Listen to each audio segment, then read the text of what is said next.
Corona మహమ్మారి ప్రపంచాన్ని అతలాకుతలం చేసి 6 సంవత్సరాలు దాటిపోయినా అసలు కోవిడ్ వైరస్ ఎక్కడి నుంచి వచ్చింది అనే ప్రశ్నకు ఇప్పటికీ పూర్తి సమాధానం దొరకలేదు.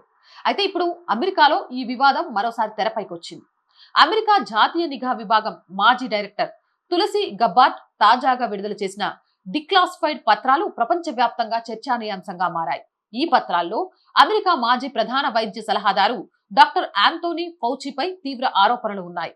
తులసి ఆరోపణల ప్రకారం చైనాలోని వుహాన్ ఇన్స్టిట్యూట్ ఆఫ్ వైరాలజీలో జరిగిన గెయిన్ ఆఫ్ ఫంక్షన్ పరిశోధనలకు అమెరికా పన్ను చెల్లింపుదారుల డబ్బు వెళ్లిందని, ఆ ప్రక్రియలో ఫౌచి కీలక పాత్ర పోషించారని ఈ పత్రాలు సూచిస్తున్నాయని ఆమె పేర్కొన్నారు.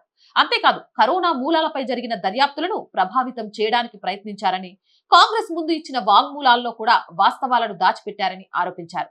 మరోవైపు గబ్బార్డ్ విడుదల చేసిన పత్రాల్లో 2021లో ఫౌచి అమెరికా నిఘా అధికారులతో సమావేశమైనట్లు, వుహాన్ ల్యాబ్ పరిశోధనలపై ప్రత్యేక ఆసక్తి చూపినట్లు పేర్కొనబడింది. కరోనా వైరస్ సహజంగా వ్యాపించిందా లేక ల్యాబ్ నుంచి లీక్ అయిందా అనే వివాదంలో ఈ వివరాలు కొత్త ప్రశ్నలను లేవనెత్తుతున్నాయి. ఇప్పటి వరకు ఆ పత్రాలపై ఫౌచి నుంచి అధికారిక ప్రతిస్పందన రాలేదు.